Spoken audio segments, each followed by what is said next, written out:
Acho que vocês estão colocando para mim que esse adoecimento mental, ele vai desde condições da existência, né, que a gente já tratou, mas ele passa também por condições do ambiente de trabalho. Então, é quase como se sindicalizar é quase uma terapia. Vai fazer com que você talvez tenha um menor adoecimento mental, porque você vai coletivizar esse sofrimento e vai te dar uma resposta, um amparo também na luta. Eu faço terapia, sabe? Então eu uso esses termos. O processo de adoecimento, principalmente quando a gente fala sobre saúde mental, ele é um processo histórico. Então, assim, quem não produz é retirado da sociedade. Hoje a gente tem um discurso diferente, porque é necessário e viável que o processo de adoecimento mental, por motivos mercadológicos, ele seja aceito pela indústria farmacêutica. Isso é necessário. Porque se tomar remédio fosse uma coisa ruim e todo mundo tivesse internado, caramba! Ia parar metade do país. Para o Brasil, sabe? O mundo. Mas eu acho que o sindicato é o melhor lugar para isso, não é? Que é proporcionar relações solidárias entre os sujeitos em torno da luta por uma sociedade distinta dessa que nos faz sofrer. Que é algo que, se esse sujeito for fazer sozinho, ele só vai encontrar sofrimento. Mas se ele se reconhecer nos seus pares, né, falamos de pertencimento lá no começo da conversa, se ele se reconhecer nos seus pares, se organizar com eles, ele vai... Não vai ter sofrimento? Vai ter sofrimento, mas esse sofrimento vai ser compartilhado. Vai ser coletivizado. Vai ter sofrimento, mas vai ter vida.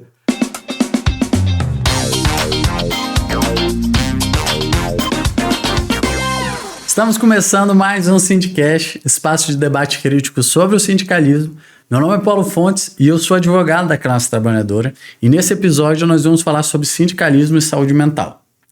Nos últimos anos, a saúde mental deixou de ser um tema restrito aos consultórios e passou a fazer parte do cotidiano de milhões de trabalhadores. Segundo a Organização Mundial de Saúde, a depressão e a ansiedade já estão entre as principais causas de afastamento no trabalho no mundo inteiro. No Brasil, dados do INSS mostram um crescimento expressivo de licenças por transtornos mentais, especialmente depois da pandemia. Ao mesmo tempo, termos como burnout, esgotamento e ansiedade viraram parte da rotina de muitas vezes tratados como problemas individuais, como se fosse apenas questões de adaptação ou de resistência pessoal. Mas será que é isso mesmo? Se cada vez mais gente adoece, talvez o problema não esteja apenas no indivíduo, mas nas condições de trabalho, na forma como a produção é organizada e nas relações que estruturam o dia a dia de quem trabalha. E aí é que entra uma pergunta central. O que o sofrimento psíquico tem a ver com o mundo do trabalho? E qual que é o papel do sindicato diante disso? E para fazer essa conversa com a gente, eu estou aqui com a Tamara Levi, que é psicóloga e também atua no movimento sindical, que traz essa experiência prática de quem acompanha de perto o sofrimento psíquico dos trabalhadores e da própria categoria, uma vez que ela é diretora sindical. Muito obrigado pela sua presença. Camila é uma amiga pessoal que eu fiz no sindicalismo e estar aqui com você hoje, para mim, significa muita coisa. Obrigado. Obrigada pelo convite. E para compor a mesa, a gente recebe também o professor Nilson Berenstein Neto, pesquisador da área de psicologia social que estuda a relação entre o trabalho, sofrimento e até casos extremos que o trabalhador chega a tirar a própria vida a partir de uma perspectiva crítica. Crítica, podemos falar do marxismo? A partir do marxismo. Muito bom. Neto. Isso. Exatamente. Muito obrigado pela sua presença. Eu que agradeço. Gente, eu estou muito feliz com esse debate de hoje, mas antes da gente começar, eu quero convidar você que está assistindo a gente. Tema muito importante para a classe trabalhadora. Aproveita, se você quiser acompanhar assuntos como esse, segue a gente.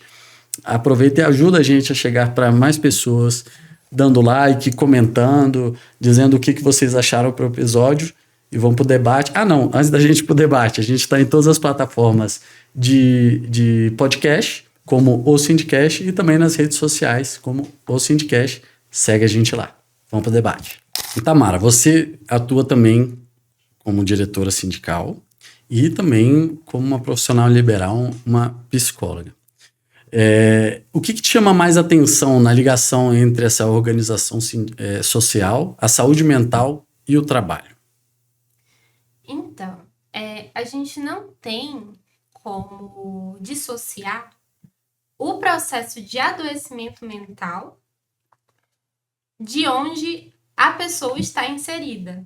Então, assim, quando a gente fala de processo de adoecimento mental, a gente está falando de uma pessoa que está inserida num contexto social. E neste contexto social, o trabalho faz parte. Então, assim, a gente não tem como dissociar, dizer que, que não tem atravessamentos entre saúde mental, entre trabalho, entre vida social, né, vida familiar. Então, tá tudo ali muito bem amarrado. E no seu consultório, assim, o que mais aparece quando o assunto, o sofrimento está relacionado ao trabalho? Então, até fiquei pensando um pouco nessa pergunta. Me vem duas coisas relacionadas quando a gente pensa em processo de adoecimento de trabalho, que estão relacionadas ao trabalho. Eu pensei em duas coisas que é sobre excesso, né? O excesso de trabalho, ele faz mal, e a gente tem uma característica que é o excedente. O excedente de trabalhadores no mercado de trabalho faz com que as pessoas precisem aceitar condições desumanas de trabalho para conseguir sobreviver, né? Então, a gente não fala de qualquer trabalho, né? A gente está falando de em que condições esse trabalho se dá. Então, o processo do mercado de trabalho, como a gente constrói, ele já é um processo adoecedor. E até uma coisa para a gente, né? A gente vai caminhar mais para frente, né? Mas da onde a gente parte para pensar o processo de adoecimento mental? Né? Porque o processo de adoecimento mental, ele não é um processo único, ele não é um processo dado, ele é um processo de construção social, né? Então, a gente vai meio que por aí. Mas isso sempre... Não sei se eu cheguei a responder. Não, mas respondeu sim. Mas você acha que isso sempre, assim, até trazer o Neto para essa conversa. Eu não sei se você tem a mesma impressão, Neto, mas a impressão que eu tenho, assim, ou a população inteira, dá até para ouvir as pessoas, os mais velhos, falando assim: no meu tempo não era assim, não tinha tanto adoecimento mental, e eu trabalhava também que nem um cachorro e tal. Aumentou? Por que a gente tem essa sensação? De que aumentou? Ou era sempre assim? Então, a gente tem um processo, como eu falei, são processos que acontecem, a coisa ela não é dada, né? Às vezes o paciente chega para mim no consultório, porque eu preciso aumentar minha produtividade no trabalho, né? Eu tô com problema de atenção, acho que é TDAH, acho que é isso, aquilo, outro, não. Detalhe, eu não trabalho com processos diagnósticos, né? Não é minha área de atuação. Mas a gente tem o paciente chegando numa condição em que o trabalho acaba sendo ali a porta de entrada para se pensar no processo de adoecimento. E aí a gente para pensar o que é o processo de adoecimento. De que ponto a gente está partindo? O que é saúde para você? Né? O que é saúde mental para você? Porque se a gente for partir, por exemplo, de uma premissa que é mundialmente pensada, a gente está falando da OMS. A OMS fala sobre bem-estar, não sei o quê, blá, blá, blá, blá. Produção e contribuição social. A gente está falando de produção e contribuição social do indivíduo, né, socializando, a gente está falando do quê? A gente está falando de produção. A gente não está falando de vida. A gente não está falando de saúde. A gente está falando de produzir. Então, o que é uma pessoa saudável? O que te torna saudável? É você estar produzindo? E se você está produzindo, isso te torna o quê? Um trabalhador.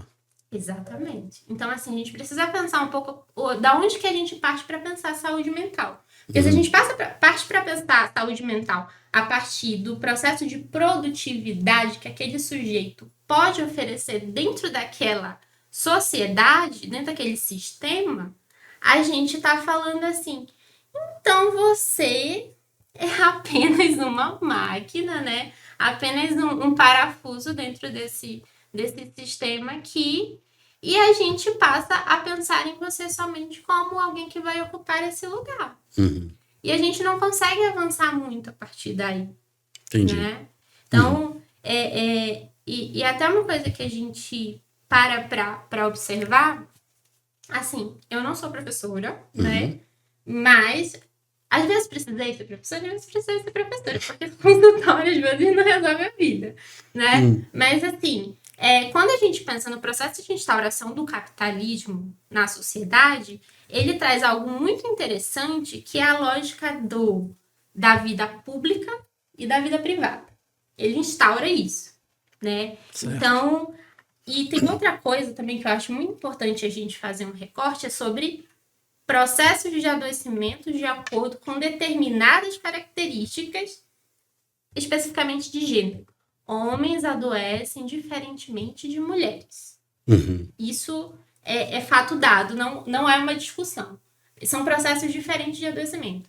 Então, quando a gente tem um capitalismo instaurado na sociedade, a gente tem um capitalismo instaurado dizendo assim, olha, a gente tem a esfera pública e a gente tem a esfera privada.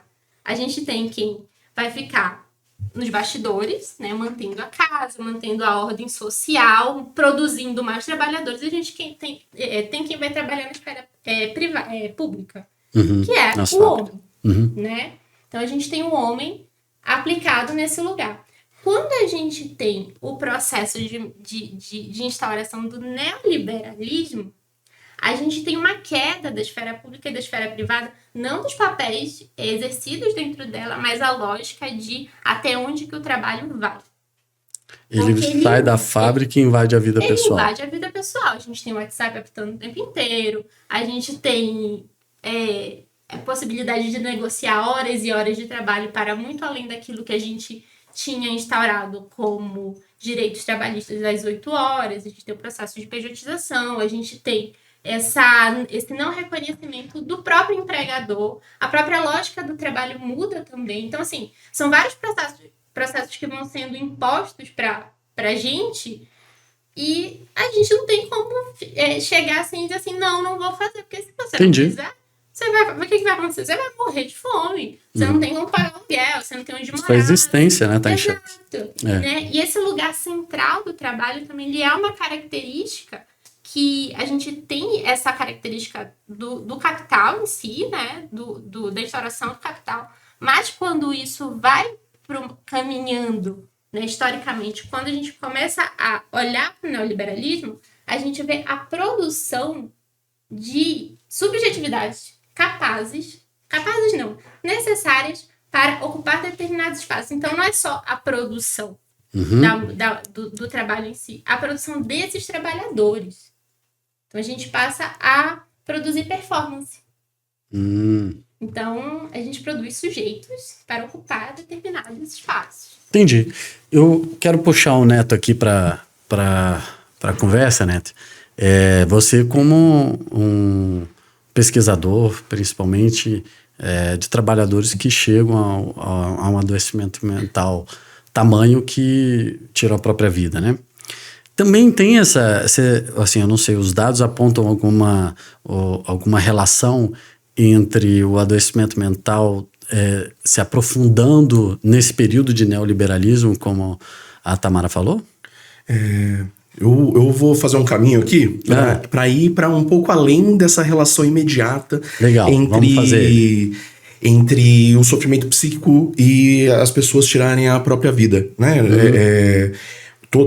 Muitos estudos apontam para essa relação, né? E é uma relação que existe, mas eu acho que a tendência é que se tente se resolver a questão da morte voluntária a partir do estabelecimento dessa relação, como o estabelecimento de um nexo causal entre uma coisa produz a outra. A questão é que tanto um quanto o outro são fenômenos complexos que têm um conjunto de outras questões por trás de si. E a minha questão é, mesmo que exista essa relação, o que está por trás, tanto de uma quanto de outra, né? O fato de que a gente vive numa sociedade que tem determinadas características, como que a Tamara já bem trouxe aqui para nós, não é? Mas de que, primeiro, o trabalho ocupa uma posição central na vida das pessoas. É a partir dele que nós nos organizamos para conseguirmos sobreviver, não é? Se a gente não consegue, a partir do momento em que o capitalismo se instaura e separa produtores dos meios de produção e dos produtos dos seus trabalhos, o que a gente vai ter é um conjunto de pessoas que, para conseguirem sobreviver, e aqui conseguirem sobreviver é pôr pão na mesa, não é? Elas têm que conseguir vender a sua força de trabalho. E como a Tamara também já bem trouxe, não é? O capitalismo precisa de um excedente de trabalhadores que faça com que esses trabalhadores que conseguem vender a sua força de trabalho se submetam, não é, a condições cada vez mais precárias de sobrevivência. Então o trabalho, seja pelo excesso de desgaste, seja pela má reposição desse desgaste, e aí estamos trazendo um elemento novo aqui que é o do salário, não é? Os baixos salários. Muitas horas, baixos salários e a possibilidade ou o medo do desemprego e a necessidade do desemprego para obrigar esses sujeitos a se submeterem às condições que estão postas. Não é? O conjunto dessas relações produzem sofrimento dentro ou fora do trabalho, não é? E por vezes, não incomum, acabam fazendo com que as pessoas, infelizmente, cheguem a esses atos limítrofes, não é? De tirarem as suas próprias vidas. Só para complementar um elementinho aqui, que é assim, e o que essas mortes, não é? Toda morte diz sobre os vivos, diz sobre a saúde e as condições de vida daquelas pessoas. O que esse tipo de morte específico diz sobre nós, não é? Que permanecemos. É interessante essa reflexão e me parece, assim, eu adoro quando a gente está debatendo assim assuntos que eu sou bem leigo e tenho uma impressão bem leiga, porque aí minhas dúvidas vão ser bem leigas mesmo. Mas o capitalismo, ele produz também dentro, ele sempre que há algum problema, digamos assim, que ele mesmo cria, ele também busca dar uma resposta à solução visando o lucro. E eu acho que o que aparece como resposta são os coaches, né? Os coaches, eles, pelo menos é a minha impressão que eu tenho, eu queria ouvir de vocês. Os coaches não performam dão um encaminhamento assim de uma sabedoria neoliberal sobre, olha, você está sofrendo desse jeito porque você errou na sua forma de ver o business, o smart money, qual mais termos a gente pode usar?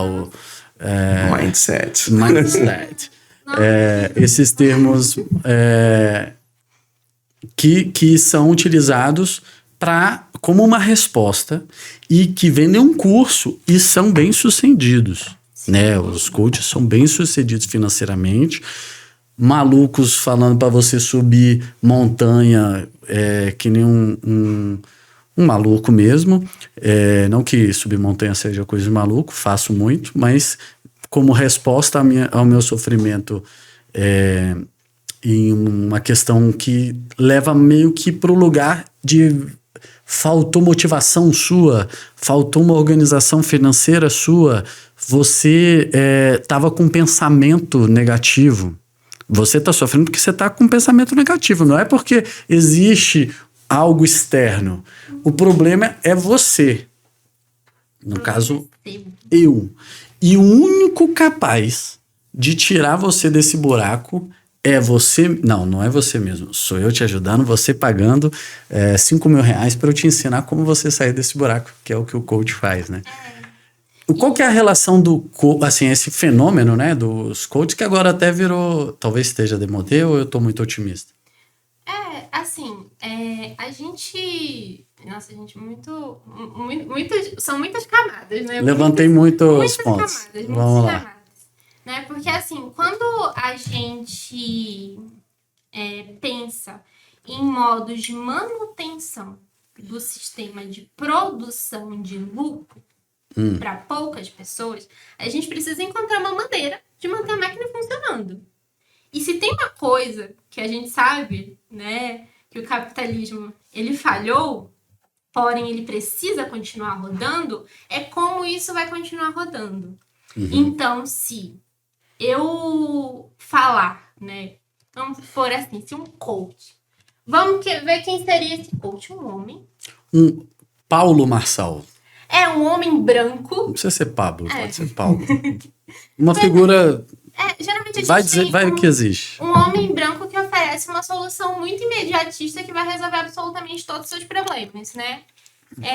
Só que assim, o que a gente precisa para manutenção, para aquela pessoa que está ali posta como um empreendedor de si mesmo, para tratar a sua vida como uma empresa, o que ele precisa para continuar funcionando? Seja ele dirigindo um carro de aplicativo, seja ele entregando, fazendo entregas por aplicativo, seja ele aceitando vagas de emprego com um valor de salário muito baixo. O que ele precisa para continuar fazendo e não se revoltar? Porque imagina, todo mundo que está nessas condições se revolta, fica um putaço e resolve não querer mais fazer isso. O que ele precisa? De esperança. Se você continuar fazendo isso, mas você tem que fazer muito. Você vai se tornar até um bilionário. Você vai sair daí. Porque o que é vendido é a possibilidade de ascensão social.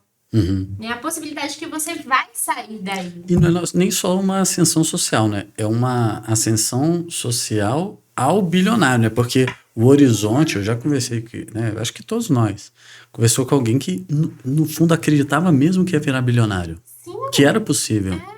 E essa esperança, ela precisa ser dada para que a máquina ela continue funcionando. Porque se ela não continuar funcionando, aí os bilionários que vão ter problema, né? E aí a gente acaba tendo essas figuras, né? Que a gente tem essas figuras, elas surgem, né, em cenários bizarríssimos, cenários muito desfavoráveis. Surge um pseudo-deus, né? Oferecendo um café, né, para você tomar, que ele vai te contar como é que você deve levar a sua vida para sofrer o menos possível, né? Então a gente tem o surgimento dessas figuras centrais, né, que oferecem essa possibilidade. E assim, imagina chegar uma pessoa e oferecer a solução para absolutamente todos os seus problemas. É uma coisa ideal, tipo, caramba, quer dizer que se eu te pagar em 12 vezes de R$97,90, sabe? Você vai resolver o meu problema? Realmente, assim, seria, né, encantador no mínimo. Só que não funciona. Como é que essa pessoa ganha dinheiro? Vendendo curso. Não é fazendo o que ela faz. O que ela diz pra você fazer. E cria um fenômeno também de uma comunidade, né? Os coaches também, eles criam uma solução individual, mas o processo de conscientização do caminho coach, que é um caminho neoliberal, me dá uma sensação, Neto, de que há uma coletividade ali também que faz com que, então, ele tenha um sentimento de pertencimento e, ao mesmo tempo, e a resposta de qual caminho ele precisa trilhar. Ou seja, é só seguir. Esse campo da ideologia, né, ele é fundamental para continuar fazendo as pessoas acreditarem que, enfim, é possível a mobilidade social. E veja que interessante, não é? Para pouquíssimos, ascendente, mas descendente para absolutamente todos. Não é? Ele precisa acreditar na possibilidade de se tornar milionário, bilionário e afins, mas ele ao mesmo tempo precisa temer, não é? Cair na mobilidade social. Essa é uma condição que faz com que esse sujeito se mantenha, não é, desejando a mobilidade e agindo por meio disso. Agora eu fiquei pensando também numa outra questão que eu acho que se soma aí as respostas do capitalismo do ponto de vista da lucratividade, né? Ou seja, de criar o problema e encontrar soluções, que se alia, de certa maneira, a essa que você trouxe do coach, que é a questão da medicalização. Também. Não é? Ou seja, o sujeito sofre por um conjunto de questões, seja física, seja psiquicamente, e mais do que isso, não é? Essas duas coisas não estão separadas, então esse sofrimento é um sofrimento da integralidade dos sujeitos, e aí a forma que ele vai encontrar é buscando um fármaco, uma vitamina, um conjunto de elementos abstratos que vão supostamente suprir a falta de reposição do desgaste que ele não consegue repor adequadamente pelas péssimas condições de trabalho, pelo péssimo salário, por um conjunto de coisas que deveriam ser supridas com uma boa cama para dormir, uma boa casa para morar, uma boa comida, seja do ponto de vista do sabor, seja do ponto de vista da nutrição, não é? E ele vai substituir tudo isso por um fármaco. Ou por uma vitamina, não é? Por uma abstração que age do ponto de vista do sabor, do prazer, não é? Mas que age exclusivamente quimicamente no seu organismo, não é? E essas duas coisas também estão ligadas com um terceiro elemento que eu acho que é fundamental, que é a individualização do problema, não é? Ou seja, traz para dentro do sujeito, pela via do Paulo Marçalismo, não é? Pela via do coach, introjetando no psiquismo desse sujeito, pela via do medicamento no organismo desse sujeito. Posso adicionar mais um? Opa! Que o próprio Pablo Marçal tem feito, que também agora ele migrou para um lado mais da fé. Inserindo um outro elemento, né, a manipulação do qual supostamente pode ocorrer, ela supostamente ocorre uma manipulação da fé para que também seja... Bom, as respostas não estão vindo, não, mas agora, porque é uma furada, né, esse caminho dos coaches é uma furada, e em algum momento começa a dar errado. E aí começa a entrar também a figura desse... Não, agora você tem que ter fé, agora você também não pode... Você tá sendo... você está acreditando em Deus mesmo? Porque me parece que você, de novo, que não está acreditando de verdade na solução e inserindo elementos que, para mim, é uma manipulação da fé, né? Pelo menos é a minha opinião, que também acaba responsabilizando mais uma vez o indivíduo, né? E tem um ponto, Tamara, que eu tô com a minha colinha aqui, que foi o Eribaldo Maia veio aqui, que ele falou que vai justamente nesse ponto do Neto, que é a privatização do sofrimento, né? Que é a sensação de angústia que só o indivíduo pode solucionar, quando na verdade ele nasce nas estruturas sociais do trabalho precário, na desigualdade ou na pressão constante. Bom, quando a gente teve essa conversa aqui, se você não assistiu o episódio Sindicalismo e Cultura, assiste lá com o Eribaldo Maia, com o Matheus Buente, foi muito bom. Matheus é uma figuraça, Eribaldo, um beijo pra você. Então veja. Mas é um sofrimento um tanto, assim, são sofrimentos coletivos que estão sendo privatizados. Vocês podem... Vocês dois, fiquem livres. Posso trazer um elemento antes da gente mudar de assunto? Porque vai vir para um outro lugar que eu fiquei pensando na hora que você trouxe esse terceiro elemento que eu acho que é fundamental. Que, assim, ó, o da fé, você tá dizendo? O da fé. Tá, o da fé. Vamos voltar. Mas é que eu acho que o coach, a medicalização e a fé apontam as três para um lugar que eu acho que é relevante da gente considerar. E os três deslocam para abstrações a solução dos nossos problemas, ok? Então eu vou procurar nos fármacos, não é? Nos sais, na química. Eu vou procurar no dinheiro, não é? Numa forma abstrata que não tem capacidade em si mesma de solucionar nenhuma necessidade humana. Vou procurar em Deus, uma terceira abstração, mas eu não vou procurar nos meus iguais, nos meus companheiros, no humano, não é? No outro, que deveria ser fonte infinita de desenvolvimento e de humanização para mim. Não é? Esse aparece para mim como um obstáculo, como um adversário, por vezes inclusive como um inimigo. Mas eu vou procurar nessas abstrações formas de resolucionar o meu problema, que são o exato oposto das possibilidades verdadeiras disso acontecer. Aí eu achei que era importante trazer esse elemento, mas pra gente voltar aqui no que você trouxe, a partir da fala do Vai lá, Garibaldo. Essa questão da individualização, né? Tem algo Só trazer pra cá, mas pode ir falando. aqui. Eu tô chamando. Não, tá tudo. É porque eu tô com a sensação que eu vou te Não, mandar. tá. Mas enfim. Ah, É o seguinte, né? Vamos pensar aqui no processo de individualização dos problemas. Você já indagou aqui 2 vezes sobre clínica e eu não entrei nesse. Não embarquei na sua. Mas quando a gente pensa, por exemplo, no processo de sofrimento, né? Eu até brinco, gente, ninguém me manda um WhatsApp porque tá bem, me convidar para um negócio. O pessoal só procura psicólogo, não tem problema.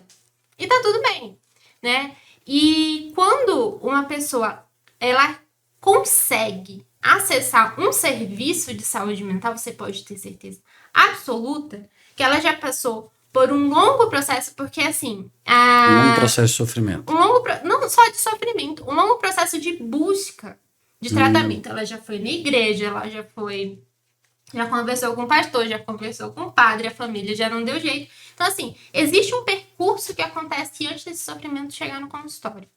Né? Muitas vezes já está no processo medicamentoso que não encontra o resultado necessário, né? E esse caminho que é feito, ele é um caminho muito doloroso. E outra coisa que a gente precisa pensar, a gente pensa em saúde enquanto prevenção em diversos momentos, em diversas esferas da vida. A gente pensa na cardiologia, enfim, na questão cardiológica como algo de prevenção. A gente pensa na odontologia como prevenção, a gente pensa na dermatologia como prevenção, né? Questões gastrointestinais, questões ósseas, questões oculares. Assim, em todos os aspectos. Quando a gente fala sobre saúde mental, a gente não fala de prevenção. A gente só fala de saúde mental quando o problema está instalado, quando a doença está instalada, quando a gente já não tem uma pessoa em processo de sofrimento, ela tem uma pessoa com o transtorno instalado nela. E quando é que isso acontece? Quando ela tem um grande problema na vida, e geralmente esse problema se instaura quando ela não consegue trabalhar. Quando ela não consegue trabalhar, aquilo ali é um problema, mas ela já não conseguia se divertir, ela já não conseguia sair de casa, ela já não conseguia. Quando ela deixa de ser produtiva. Quando ela deixa de ser produtiva, aquilo ali vira um problema. Porque ela não consegue mais existir. Porque tem que se sustentar. É isso? Exatamente. Ela deixa de existir. Aliás, a existência dela fica ameaçada a partir do ponto de que ela não é mais capaz de produzir. Então, ela tem o seu trabalho ameaçado. E é até interessante a gente pensar, vai ter o trabalho ameaçado. Que trabalho é esse que está ameaçado? Que lugar é esse que está ameaçado? Né? Porque se deixar de trabalhar um mês... assim, se a gente está falando de um trabalho onde uma grande parte da sociedade ganha um salário mínimo, vocês já viram quanto está o aluguel? Você sabe quantos salários mínimos precisa para pagar um aluguel para uma família, assim, de 4 pessoas, caber dentro de um espaço? Sim. Então, o salário mínimo não cabe para isso. Então, assim, como você estava comentando, né? É para colocar o pão na mesa. Então, o que é bom para a saúde mental? É casa, é comida, é lazer, é descanso, é socialização. Ambiente salubre, né? Exato. De trabalho, sem assédio. De trabalho, mas também de você conseguir sair na sua casa e não pisar no esgoto. A violência, né? De você conseguir sair da sua casa e conseguir fazer isso de maneira que você não tenha que ficar com medo se você vai ser assaltado, se você vai, enquanto mulher, se você vai ser assediada. Né? Então, existem uma série de fatores que a gente precisa pensar na saúde mental. Por exemplo, hoje eu acho que eu vi vocês comentando, você comentando em algum episódio, o Brasil é um dos países mais ansiosos do mundo. Gente, beleza, a pessoa vai fazer terapia para lidar com a ansiedade, beleza.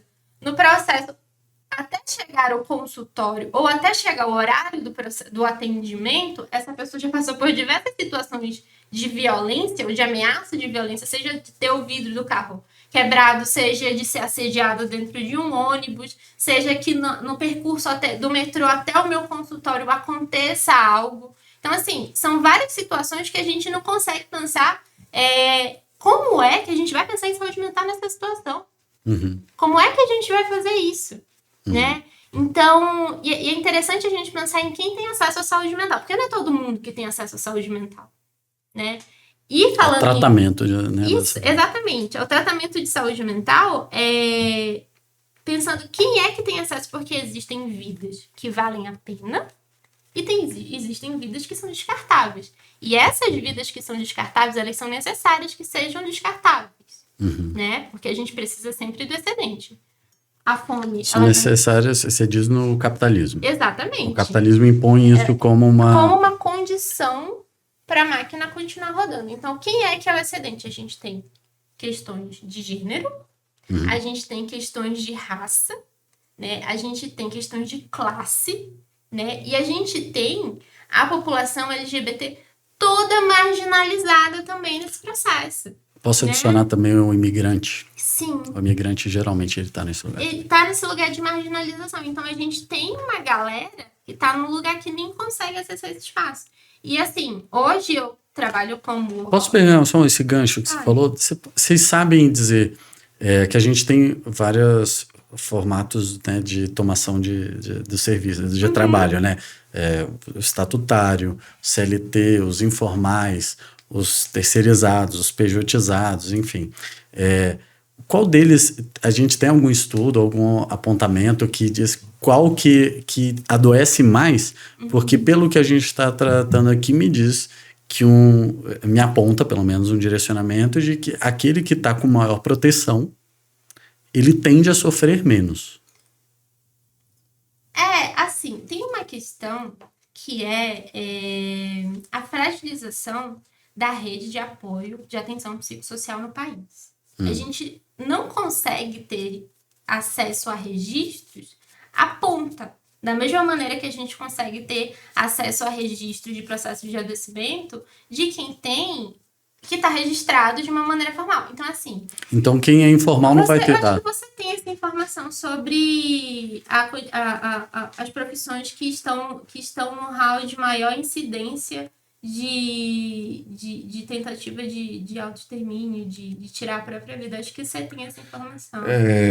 Tem um estudo recente aqui no Brasil que aponta para as questões dos trabalhadores rurais, em primeiro, os trabalhadores da segurança pública, mas a forma de análise desse trabalho acaba não trazendo alguns dados que a gente conhece. Por exemplo, bancários, não é? São uma categoria que tem um alto índice. Os trabalhadores de correios, não é?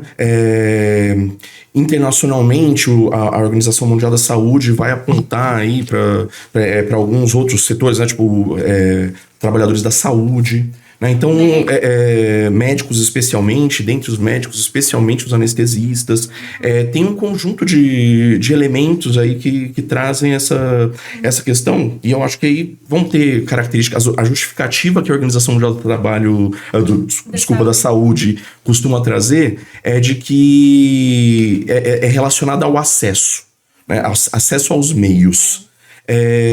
Mas quando a gente olha para esses dados de uma outra forma, eu acho que o que a gente encontra por trás disso são as condições de trabalho.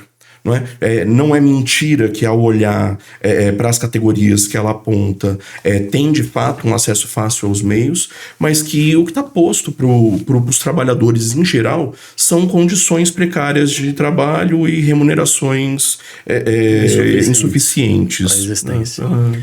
Eu também vi uma outra pesquisa, quer dizer, eu vi uma fala horrorosa, mas que é bom a gente fazer um enfrentamento. Essas falas são ótimas, né? A gente sempre sabe que são as mesmas figuras que trazem, mas que mulher adoece mais mentalmente que o homem, que os dados apontam. Pois é. Qual que é essa relação? Assim, o homem, biologicamente falando, tudo bem que vocês você é da área de saúde, né? Então, vocês são, né? Desculpa. Biologicamente dá pra gente fazer essa referência, assim, homens são mais resistentes a adoecimentos mentais do que as mulheres? Como essas figuras fazem? Então, a gente vai abrir uma porteira muito interessante, muito delicada, né, para a gente pensar os processos de adoecimento. Eu falei isso no início do episódio, do quanto que era necessário a gente pensar nos processos de adoecimento, pensando nessas características de papéis de gênero, né? A partir do momento que eu te falo que a saúde, aliás, o processo de adoecimento, ele é um processo de construção social, porque o louco que a gente tem como louco hoje não é o mesmo louco que a gente tinha na Idade Média. Não é o mesmo louco que a gente tinha no século XIX. Não é o mesmo louco que entra no capitalismo. E não é o mesmo louco que a gente tem hoje, né? Então, assim, existe um caminho de processo de adoecimento. E esse caminho ele é trilhado de maneira diferente por homens e por mulheres. Isso é um dado importante da gente colocar. Quando a gente fala sobre o processo de... assim, não deixa de ser uma construção, mas o processo de mudança que ocorre, né? O louco, ele é engraçado, que anima ali a sociedade, né? Faz a festinha do rei, não sei o quê. Não, ele é um vidente, que ele prevê o futuro, ele fala coisas absurdas. Não, ele fala coisas que ninguém tem coragem de falar. Aí ele vai entrando no capitalismo, mas ele não produz, é melhor internar.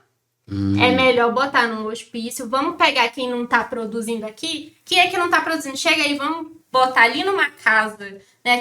Aqui a gente tem São Vicente de Paulo.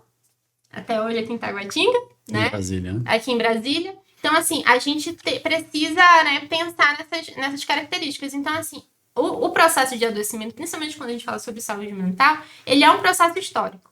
Então, assim, quem não produz é retirado da sociedade. Hoje a gente tem um discurso diferente, porque é necessário e viável que o processo de adoecimento mental, por motivos mercadológicos, ele seja aceito pela indústria farmacêutica. Isso é necessário.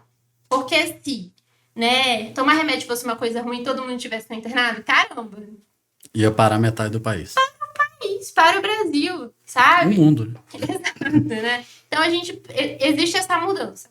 Certo. Quando a gente fala sobre aspectos de gênero e a gente fala sobre o processo de adoecimento de homens, a gente fala sobre o modo de funcionamento dos homens. De que maneira esses homens são socializados? Aí a gente fala sobre masculinidade. Como é que a masculinidade ela é introjetada dentro da sociedade e ela vem sendo construída? Porque ela é construída também socialmente. Então a gente vem da ideia de virilidade. O homem vai pra guerra, o homem faz isso, o homem faz aquilo. O processo de embrutecimento. Aí você me perguntou, mas será que nós somos mais fortes mesmo? Será que realmente a gente resiste muito mais? Mas aí a gente tem a retirada da possibilidade de lidar com demandas internas masculinas. Então, o que acontece? O homem, ele é abafado. Ele é impedido de nomear absolutamente tudo aquilo que internamente nós, mulheres, temos dado como fragilidade. Né? Então, aquilo que a gente entende hoje como... É até interessante porque a gente olha historicamente, quando a gente olha o processo de compreensão entre homem e mulheres, ali, Grécia Antiga, não sei o quê, a gente vinha entre... A mulher, ela é um homem menor. Bati aqui sem querer. A mulher, ela é um homem menor, né? Vinha uma coisa... São parecidos, mas são diferentes, né? E o homem, ele é mais forte, ele é mais isso, mais aquilo. E tinha ali uma paridade ainda. Quando a gente vem com essa mudança de paradigma, que não deixa de ser, da diferenciação entre ambiente privado e ambiente público, a gente tem a necessidade também de diferenciação entre homens e mulheres, de justificar por que mulheres ficam no ambiente privado e por que os homens eles ficam no ambiente público. Então, é necessário para as mulheres que elas fiquem nesse lugar, que tenham seus corpos sob a tutela do Estado, sob a tutela da família, que tenham seus corpos controlados para a produção de novos trabalhadores. E o homem na esfera pública, ele precisa...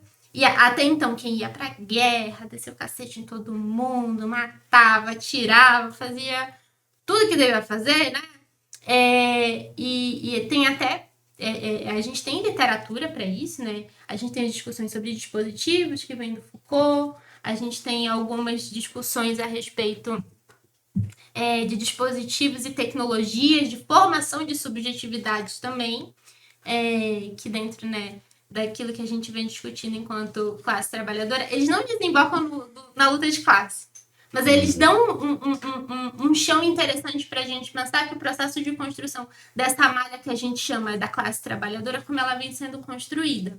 Então, essa forma de tecer esse homem, ela faz com que aspectos psíquicos, aspectos mentais, possibilidade de ter condições de lidar com o sofrimento e com a sua, vamos colocar assim, com a sua saúde emocional, né, de uma maneira que não dá ferramentas para ele. Então, essa coisa de homem sofrer, isso é coisa de homem fraco. E o que é um homem fraco? É um homem que não produz? É um homem afeminado. Ah, sim. E o que é um homem afeminado? É um homem menor, né? E a gente vem também, abre-se parêntese para misoginia, como eu falei, um grande guarda-chuva. Abre-se parêntese para misoginia, né? Que inclusive, graças a muitas mulheres, a gente vem aí com a possibilidade da criminalização da misoginia, né? Então a gente vem com esse processo de construção de que esse homem, ele não pode ser fraco. E não ser fraco é não adoecer, é não demonstrar nenhum tipo de fraqueza. Então, como você lida com o seu processo de adoecimento interno que não é falado? A gente não tem uma política de funcionamento dentro das famílias onde a gente consiga falar sobre questões individuais e psíquicas. Porque a gente tem um grande silêncio. Então, se existem questões... E esse silêncio leva para um lugar de... Assim, ele vai ter que externalizar de alguma forma. Ele faz isso, então, Neto, até para a gente poder conjunturar aqui. Esse adoecimento, a mulher, dá pra gente pensar isso? A mulher, ela busca por ser permitida a mulher buscar tô tentando traduzir para o meu vocabulário bem... Elas chegam no serviço de saúde mental antes de tirar a própria vida, sim. E aí o homem, ele tem pesquisa que aponta nesse sentido, né? Eu acho que a Tamara. Câmara. Não começa, senão isso daqui não faz. Vai lá. A Tamara trouxe vários elementos aí, eu queria trazer só, pontuar algumas coisas. A primeira questão é essa, né? Acho que a aparência que se estabelece é de que... eu acho que a aparência que se apresenta é de que as mulheres apresentam mais sofrimentos. Quando eu acredito que por trás disso, um elemento importante de ser considerado é esse, né? As mulheres buscam mais os serviços, chegam mais à rede e isso pode causar essa aparência. Eu acho que essa é a primeira questão. A segunda, que eu acho que ela trouxe também muito bem, é que a gente vive numa forma de sociabilidade que o mundo se apresenta infinitamente mais violento, não é? Então, assim, capitalismo é violência, mas essa violência se apresenta de formas distintas para as diversas pessoas na sociedade. E aí, junto com a exploração própria do capitalismo, a gente vai ter um conjunto de opressões, essas opressões vão se expressar em uma violência maior para todo um conjunto de pessoas. E aí o mundo é muito mais violento para as mulheres negras em especial, né? Enfim, a gente tem que levar todo esse conjunto de questões bastante complexas em consideração. Então, digamos que se as mulheres de fato apresentem maior sofrimento psíquico e não for só o fato delas chegarem mais à rede e, por outro lado, né, pela própria socialização, os homens terem muito mais dificuldade não só de buscar ajuda como de expressar sofrimentos e mascaram isso e com isso, né, acabam apresentando um conjunto de outras questões, se isso for verdade, isso já está dizendo alguma coisa para nós, não é? As mulheres estão apresentando mais sofrimento, por que será? Não é? E eu estou falando isso porque quando você trouxe esse dado do sofrimento psíquico, a Tamara levantou uma outra questão importante, que é: os homens se matam mais. E de fato, os homens se matam mais, mas as mulheres tentam mais suicídio. E a minha questão é sempre a seguinte: o que isso nos diz? A resposta da Organização Mundial da Saúde passa pela seguinte reflexão, talvez numa forma não tão direta, tudo bem? Eu tô carregando um pouco aqui na tinta.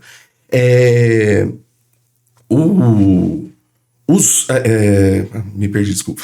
Não, pode ir. Não fala o que você ia falar. Porque Não, aí... era só pra botar o negócio do suicídio, mas vai lá.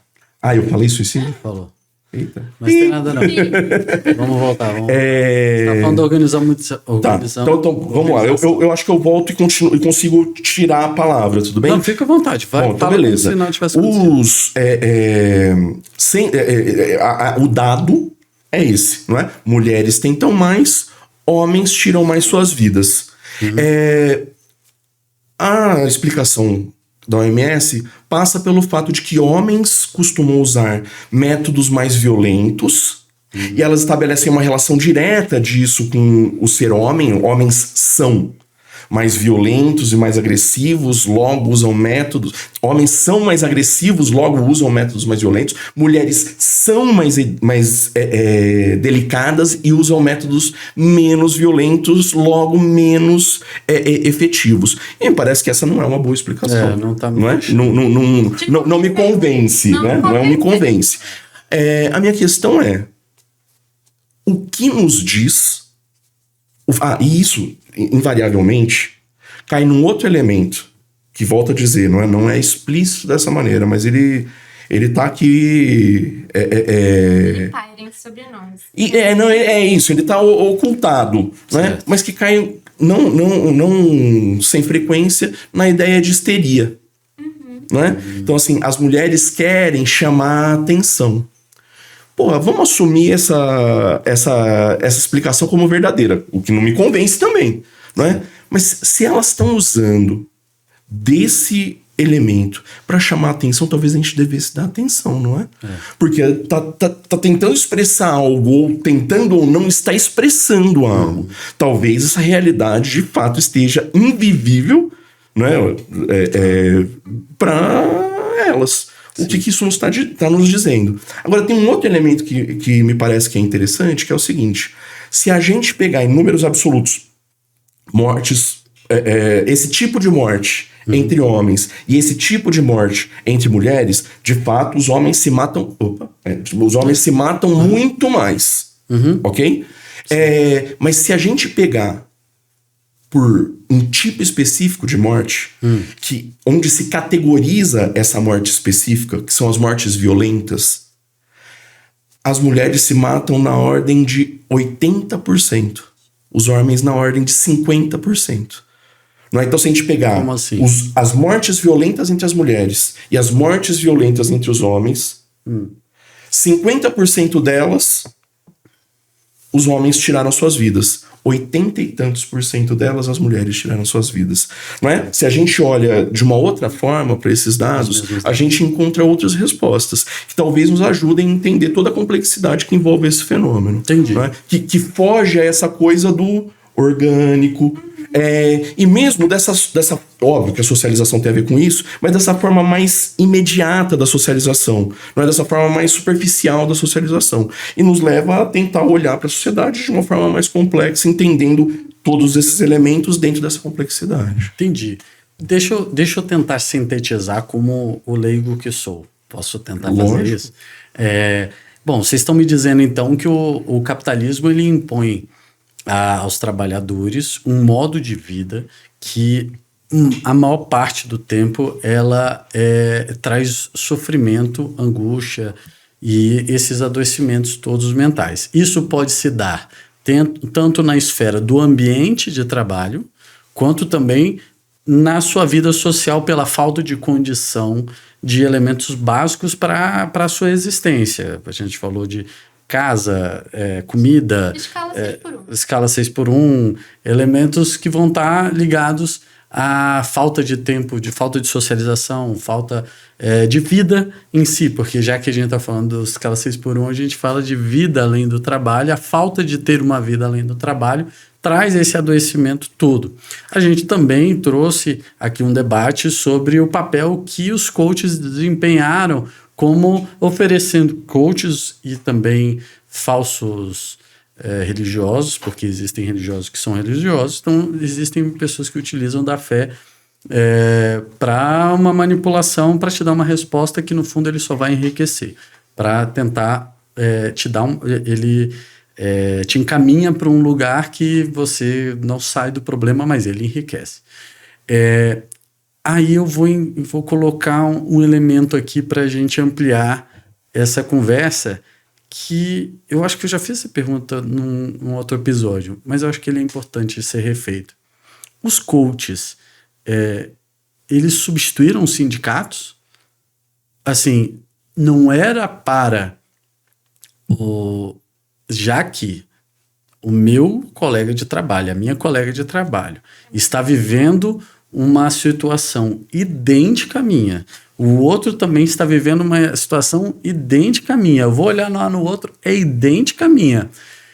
Isso na história, antes assim, né, o neoliberalismo, ele traz essa privatização do sofrimento, como o termo que foi utilizado aqui, pelo menos Peribaldo, ele disse que não é dele, aí ele citou alguém que eu não vou lembrar, mas que nessa privatização, os coaches deram uma resposta também individual. Mas antes, esses fenômenos da exploração da vida pelo trabalho no capitalismo, a resposta era o sindicato. Onde foram parar os sindicatos como respostas ao sofrimento mental? Então, o caminho também é um pouco longo. Antes de entrar nesse ponto, é porque assim, a gente vai entrar, como eu falei, tudo se constrói, nada é dado por natureza. Tá? Tipo, as coisas elas não são como elas são, elas se tornam. Como elas se tornam que é o ponto. Um ponto que você falou sobre essa questão de chamar atenção.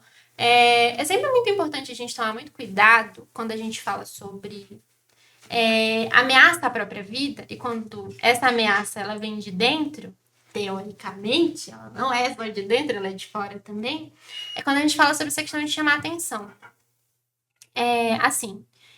Eu tô há 10 anos, mais de 10 anos, na verdade, trabalhando ativamente no consultório, com pessoas com...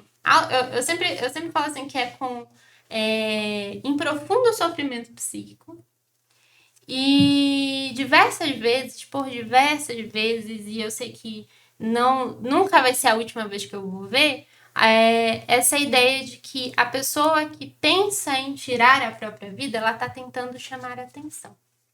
Isso é muito delicado da gente pontuar, porque, de fato, diversas vezes acontece dessas tentativas acontecerem de formas não programadas, de maneira que elas não sejam bem-sucedidas, não que o sucesso seja algo bom nesse caso, né? Mas que isso chega de uma maneira que, tá querendo só chamar atenção, isso aí tem mês sim, mas não tá tentando, ameaça toda semana, seja o colega de trabalho que tá fazendo uma piada autodepreciativa ou mandando ativamente mensagens e memes em rede social de tentar contra a própria vida. E aí, a gente, né, entra nesse ponto. Quando a gente fala de mulheres, e vocês falaram várias vezes sobre biologização, né? Essa coisa do biológico tentar responder algo que é, na verdade, social, e na tentativa de tirar a responsabilidade do Estado, principalmente, de pensar a respeito dessas vidas e desse risco de vida e não tratar como um problema de saúde pública, porque a gente está falando de saúde pública, tá? E não pensar dessa maneira, a gente acaba deixando um pouquinho de uma lacuna da necessidade de olhar de fato para esse sofrimento. Quando a gente fala de mulheres, a gente fala do processo de biologização e a gente fala até do processo de questionamento do sofrimento. Existe um livro de uma autora, eu já te falei desse livro algumas vezes, talvez eu tenha te mostrado esse livro, de uma autora daqui de Brasília, que chama Valesca Zanello. Ela tem um livro, que é, acho que da tese de doutorado dela, que chama Saúde Mental e Gênero. E ela fala sobre dispositivo de subjetivação. Que ela fala do processo de construção de homens e mulheres, como eles são socializados e como eles compõem a classe trabalhadora. E como isso funciona. Né? Então, ela vai falar de diversas coisas. Uma das coisas que ela inaugura, assim, o livro, é falando de como a demanda... como a reclamação das mulheres a respeito do processo de adoecimento, ela é sempre colocada como uma mulher queixosa. Então ela não está ela tá de TPM, ela tá num dia ruim, o humor dela que oscila muito. Então, essa coisa de deslegitimar, Não dá pra entender. deslegitimizar Uhum. o sofrimento. Isso acontece de maneira, assim, muito, muito aberta. Né? E a gente acha, isso acontecia na década, sei lá, de 70, na década de 60, no período quando a gente fala em Barbacena, que isso acontecia, que a gente tinha uma grande quantidade de mulheres sendo simplesmente retiradas da sociedade. Não. A gente está falando disso agora. A gente está falando como isso acontece.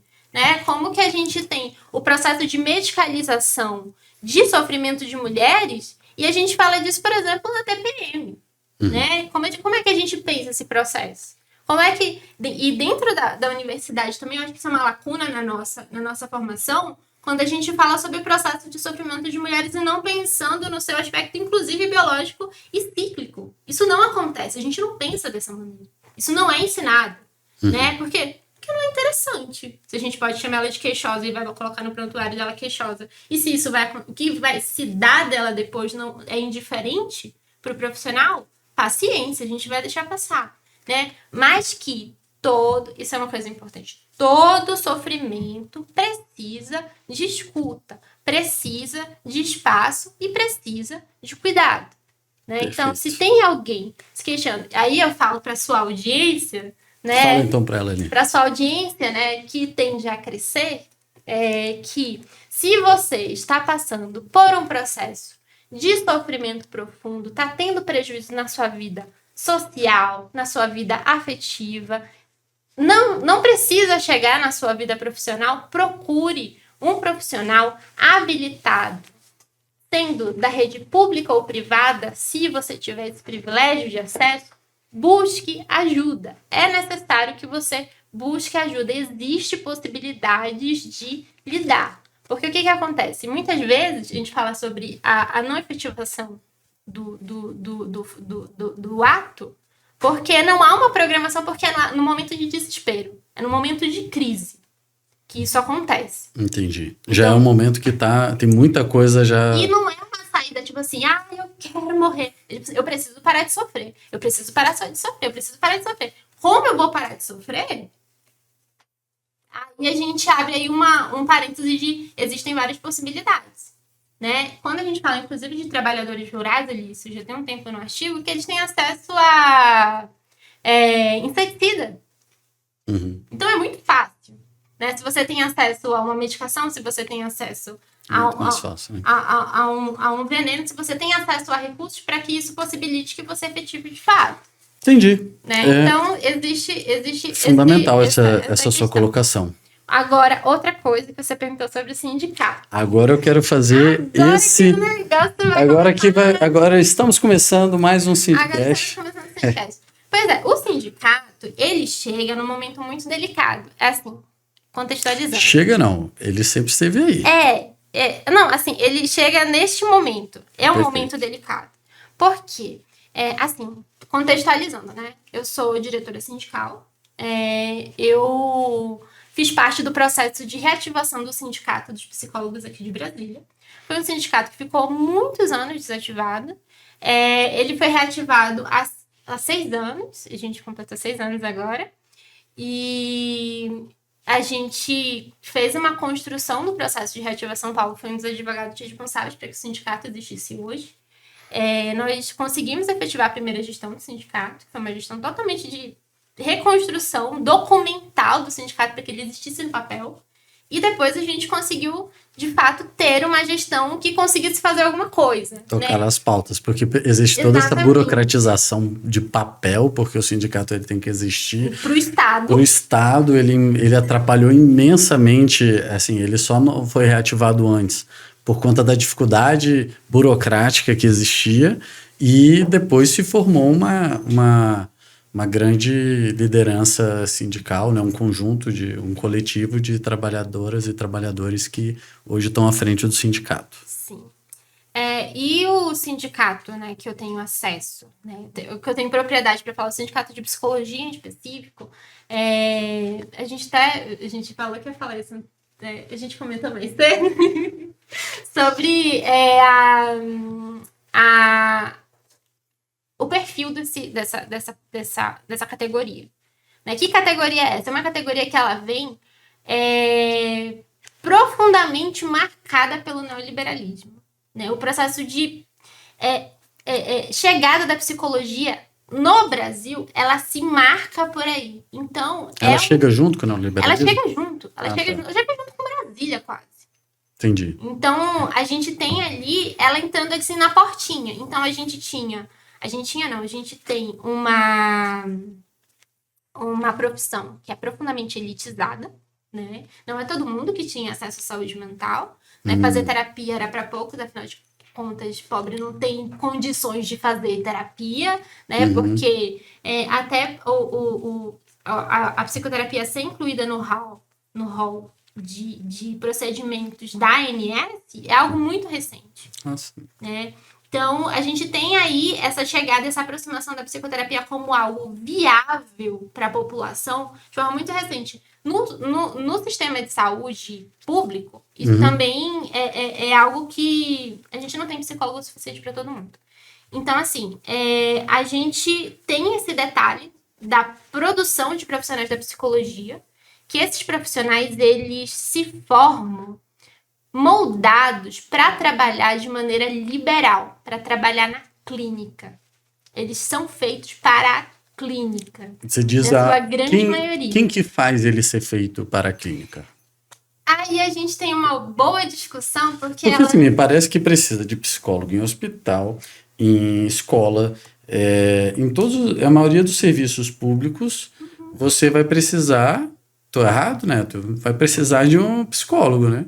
Eu acho que o psicólogo faz parte de diversas equipes. Diversas equipes, é o mínimo, né? Então, assim, e também um acesso, a garantia de um acesso a uma psicóloga, um psicólogo, acho que é um mínimo da dignidade da saúde que a gente precisa ter. E então não me parece, assim, é quase em tese, em último caso seriam liberais. Mas você está me falando que eles são principalmente liberais. Sim, porque assim, o Neto ele é professor, né? Ele sabe melhor que eu quem sai ele de dentro. Você tá metido com a galerinha que sai lá de dentro do negócio. Porque assim, hoje a gente tem as universidades federais, né, formando profissionais, e tem um profundo legado de produção acadêmica. A gente sabe que as universidades federais elas têm essa capacidade de produzir academicamente e desenvolver ali subsídios para que a gente possa trabalhar em diversas áreas como saúde, educação, no sistema judiciário. A gente tem psicólogo dentro de presídio, a gente tem psicólogo dentro de tribunal, a gente tem psicólogo em tudo que é lugar. Certo. Né? Então, assim, a gente tem isso, mas quando a gente olha para produção de profissionais dentro do sistema de educação privada, a coisa muda. Ela muda porque a gente tem uma ênfase muito maior para a produção de profissionais que tenham experiência clínica.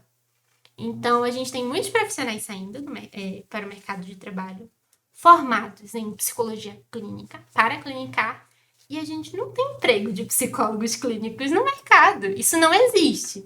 Assim, se existe, a gente tem assim, alguns unicórnios que sempre tem alguém que fala, mas eu trabalho de carteira assinada e sou psicólogo clínico. Sempre tem um. Mas é um.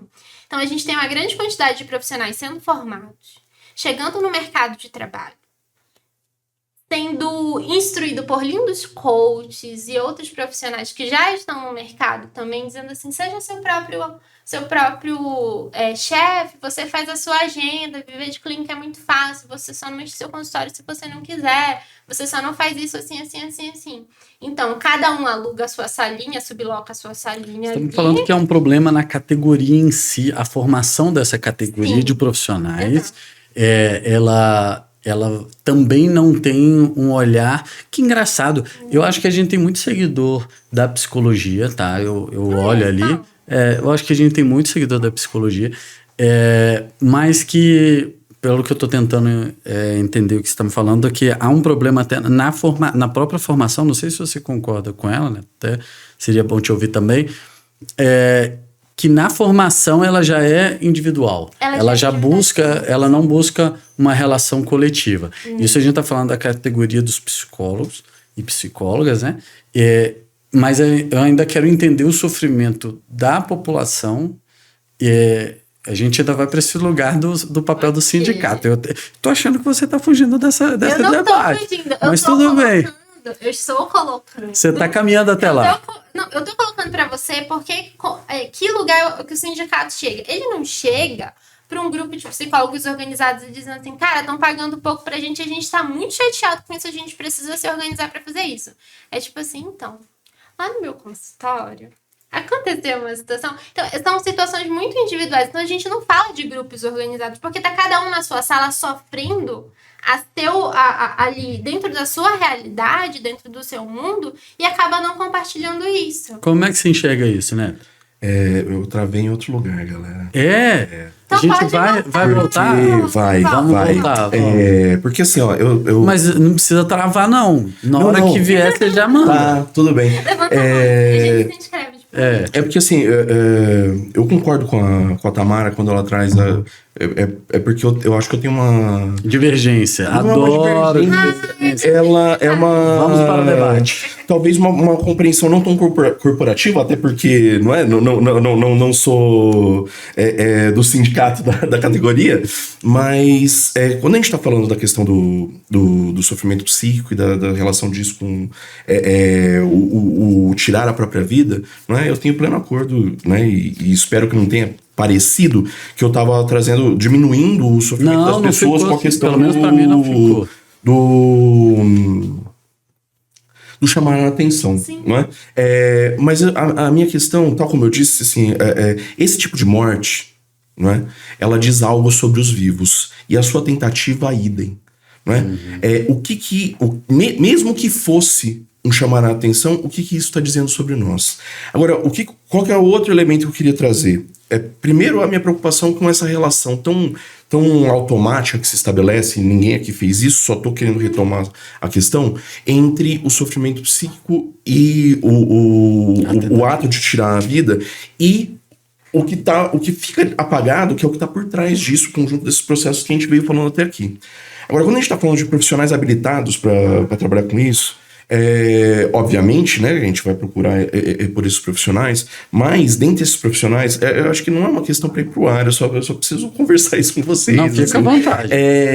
Mas é que assim, ó... Calma, deixa ele Não, que assim, ó, a ABP, né, que aí não é a psicologia, mas é que são os profissionais... Sim, eu vou chegar aí. Mas é que são os profissionais que vão ser buscados por esses sujeitos. Eles têm uma compreensão absolutamente equivocada, que vai levar para um lugar muito... Mas por que a gente não faz esse debate sem corte? Não podemos fazer esse debate sem corte. Então, recomeça ele aí, vamos. É isso. Eu acho que ao pensar nos profissionais habilitados que vão trabalhar com esses sujeitos, não é só buscar por esses profissionais, mas procurar entender o que está por trás dessa discussão. Porque assim, isso pode levar para um mero simples uso de medicamento, né, que vai manter a pessoa viva, mas vivendo as mesmas condições precárias que ela vivia. Só produzindo. Ou encontrar formas de ser sujeito da sua própria vida. Não é óbvio que não é uma situação simples, mas que pode até passar pelo uso de medicamento. Não é? Ou seja, quando eu falei de medicalização, eu não estou falando do uso de medicamento, eu estou falando de uma forma específica que o medicamento é utilizado, de uma forma que é quase ideológica. Não é? Ou seja, o medicamento ele cumpre uma função que é a de apagamento das condições das relações entre as pessoas, e ele simplesmente age sobre a química do organismo do sujeito. Mas tudo aquilo que lhe fazia desejar e buscar a própria morte continua colocado, né? Então ele não vai fazer porque ele está medicado, é isso? Em alguma medida, isso que eles em alguma medida passa por aí. Entendi. Né? Mas tudo aquilo que estava produzindo o sofrimento desse sujeito permanece preservado. Então eu acho que sim, né? Tem que se buscar os profissionais habilitados para isso, mas eu acho que nas categorias, Né? Porque isso não chega, a população sequer tem acesso aos profissionais adequados, né? Pelas mais diversas formas, tal como a gente mencionou aqui, mas não tem acesso ao tratamento. Mas nas categorias, né, profissionais que lidam com esses fenômenos, da gente ter uma compreensão crítica deles.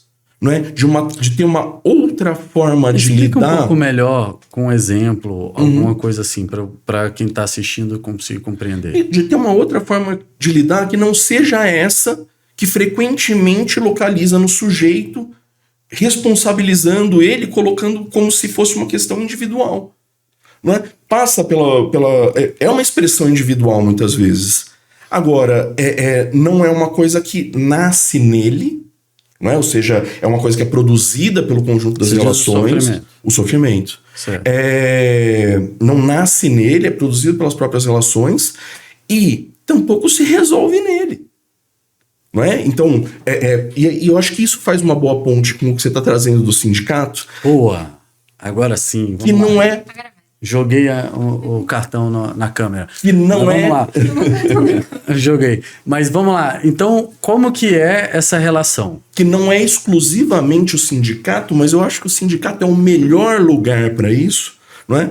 Que é proporcionar relações solidárias entre os sujeitos em torno da luta por uma sociedade distinta dessa que nos faz sofrer. Que é algo que, se esse sujeito for fazer sozinho, ele só vai encontrar sofrimento. Mas se ele se reconhecer nos seus pares, né, falamos de pertencimento lá no começo da conversa, se ele se reconhecer nos seus pares, se organizar com eles, ele não vai ter sofrimento? Vai ter sofrimento, mas esse sofrimento vai ser compartilhado. Vai ser coletivizado. Vai ter sofrimento, mas vai ter vida.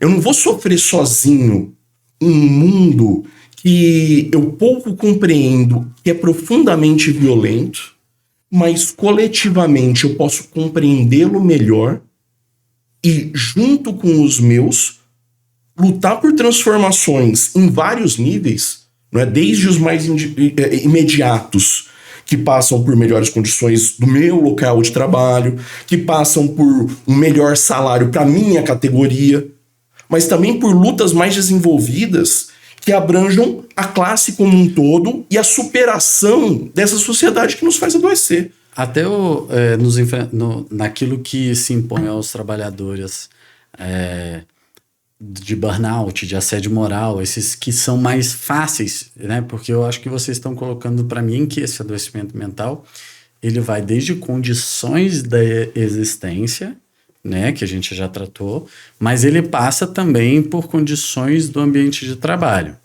Então, é quase como se sindicalizar é quase uma terapia. Vai fazer com que você talvez tenha um menor adoecimento mental, porque você vai coletivizar esse sofrimento e vai te dar uma resposta, um amparo também na luta. Eu faço terapia, sabe? Então eu uso esses termos de amparo, solidão e qualquer outro. Agora eu esqueci o outro. Incerteza. Lembrei. Mas nessa conjuntura, se o sindicato ele já foi um local de resposta, por que ele foi substituído talvez por outras, assim, ele vem junto com o neoliberalismo, como você colocou, mas por que hoje ele é para muita gente, tá? Porque às vezes eu faço generalizações aqui e parece que ele não é. Ele seja de direita, seja de esquerda, eu tô dentro do sindicalismo, eu vejo, você diz que ninguém te procura com notícia boa? Advogado de sindicato é um local normal que as pessoas sentam e choram. E que as pessoas... É muito comum a gente falar que hoje eu não fui advogado, hoje eu fui psicólogo. Porque a pessoa é quase olha, vai ficar tudo bem. E ali vem expressões muito fortes de dores íntimas, que não são dores passíveis de solução por um advogado, né? Mas que no fundo a gente o nosso papel, eu falo assim, o papel do advogado é a confiança, né, em primeiro lugar. No fundo, é o amparo, né, que a gente dá de, olha, no fundo, parece que o advogado vai ter uma resposta para que as coisas... E muitas vezes tem, trocando do local de trabalho, cessando um assédio moral, limitando a jornada de trabalho excessiva. A gente tem um papel que acaba a gente, quanto sindicato e como instrumento do sindicato trabalhando, né? A gente traz um pouco dessa resposta. Mas ainda assim, e isso está no dia a dia do trabalhador, principalmente urbano, né? Imagino. Mas que onde está, assim, qual que deveria, talvez, então, a gente concorda que o sindicato tinha que ser mais participativo, ele tinha que ser uma resposta maior para essas dores dos trabalhadores? Se sim, onde a gente deveria estar enquanto organização coletiva dos trabalhadores em sindicato?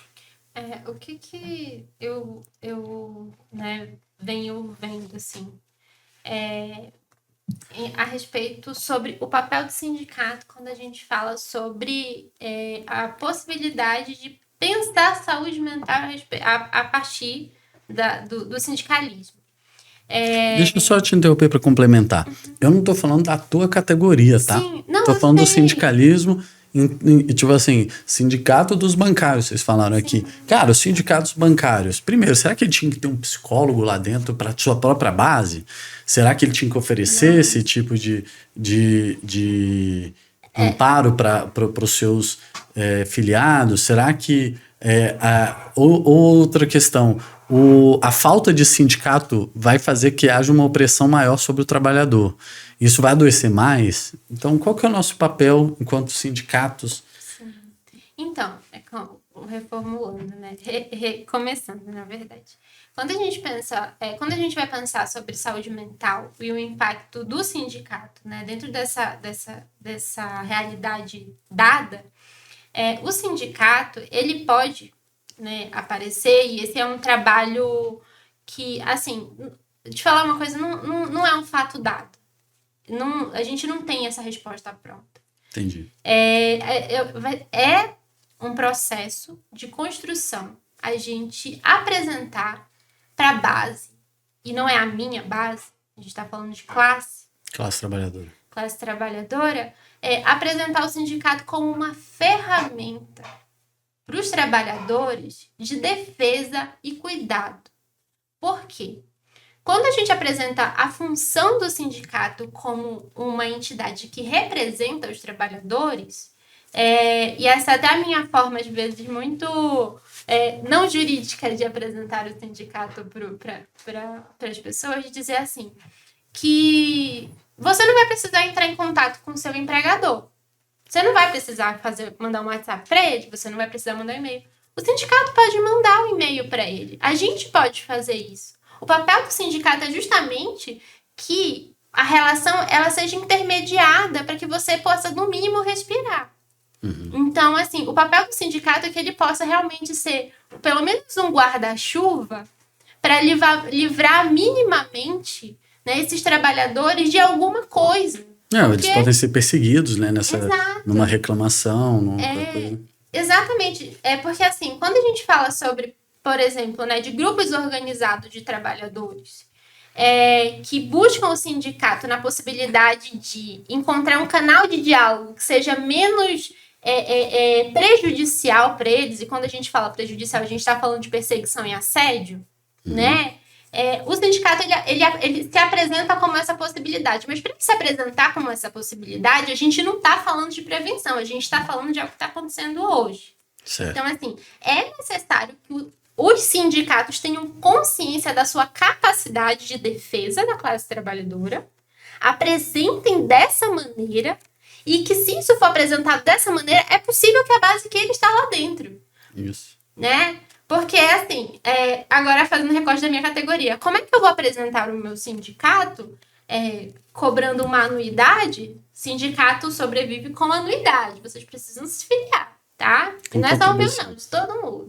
É uma coisa que eu faço, já que você fez o parênteses, eu vou esticar ele. Vai. Se você se inscreveu no Sindicast, acompanha a gente e não é sindicalizado, você não entendeu nada do que a gente está fazendo aqui. Você precisa se sindicalizar urgentemente e não é só se sindicalizar, é participar, acompanhar, ler. Se você não sabe como fazer, manda é o que? DM? DM no Instagram. Manda um DM no Instagram, manda o que for preciso, a gente vai te ajudar aí a entrar em contato com o seu sindicato. Mas é fundamental, você dentro do que a gente está falando aqui, você não pode perder, não pode deixar de ser sindicalizado. Então, apresentando o sindicato dessa maneira para as categorias, né, cada sindicato no seu quadradinho ali, tem a possibilidade da gente chamar a categoria para que ela possa ocupar o sindicato e não fazer a busca ativa do sindicato por questões individuais apenas. Não que o sindicato não possa atuar individualmente, ele atua individualmente. Né? Para resolver problema individual. individual. Para resolver problema individual. É o meu salário que atrasou, é uma falta de foi descontada, desvio de função, é um assédio aqui, não. Então, assim, essas coisas, elas acontecem. Mas é necessário entender que o sindicato, ele pertence aos trabalhadores, ele é dos trabalhadores, ele precisa ser ocupado pelos trabalhadores para que esse sindicato possa funcionar para esses trabalhadores. Porque se os trabalhadores não estiverem dentro do sindicato, de fato, esse sindicato pode ser tomado por qualquer pelego e ser levado aí para onde a banda tocar. A gente não tem como garantir isso. Ou ele pode ser abandonado, né? E fechado. Né? Que é a história de muitos sindicatos aqui no Distrito Federal. É bem interessante, pegando esse parêntese, porque né, dessa questão de sindicatos, compreender a entidade sindical como uma ferramenta que os trabalhadores eles podem vir a ter, né, podem vir e é difícil fazer isso, porque é isso, trabalha a semana inteira, chega no final de semana, tu não quer ir fazer alguma coisa para o sindicato, você não quer construir. E fazendo isso de maneira solo é muito doído, é muito doloroso. Claro. Então, é muito mais interessante que um grupo organizado possa fazer isso. Perfeito. Né? Então, Tem um ponto que eu... Desculpa te interromper, mas tem um ponto que eu lembrei aqui lá de uma situação do escritório de compensação de greve. Olha como essas coisas estão tão interligadas, o adoecimento mental, as condições de vida do trabalhador e etc., que a gente fez, né, a categoria fez uma greve e depois foi uma greve longa, grandes enfrentamentos e grandes conquistas também, mas grandes enfrentamentos, e com grandes enfrentamentos vem a questão da compensação. E ela precisava ser compensada, então fazendo uma hora extra para compensar. E aí veio uma discussão sobre como fazer essa compensação. E a própria justiça, veio uma questão, ou o governo, né, nesse caso, era o governo patrão, veio com uma proposta completamente desproporcional de compensação. Ela teria que ser uma jornada muito grande, num tempo muito reduzido. E o curioso é que a gente conseguiu, sem fazer, não dava tempo da gente para conseguir uma liminar, não dava tempo da gente pegar um estudo e tal, mas por uma questão de dedução lógica, de que, cara, se você trabalhar fazendo compensação todo dia de 2 horas, que sejam limitadas 2 horas, como é na hora extra, durante 3, 4 meses seguidos, você vai adoecer. É óbvio. E aí, não, peraí, então a gente consegue, com o argumento que não é jurídico, era uma questão de dedução lógica, sem o elemento de uma pesquisa científica que comprovasse, a gente conseguiu mostrar que isso causaria um adoecimento. Há, em alguns elementos do direito do trabalho, uma relação que, por exemplo, a estabilidade, né? Se a gente está falando a estabilidade do trabalhador, o trabalhador servidora e servidor público, ele tem uma estabilidade maior que o seletista. Mas o seletista, ainda para ser demitido, tem aquela multa lá dos 40% do FGTS, que traz alguma estabilidade para ele, fora que o auxílio-desemprego traz um colchão de segurança para que ele possa ele ou ela seja reinserido no mercado de trabalho. Fato que os informais estão completamente desprotegidos.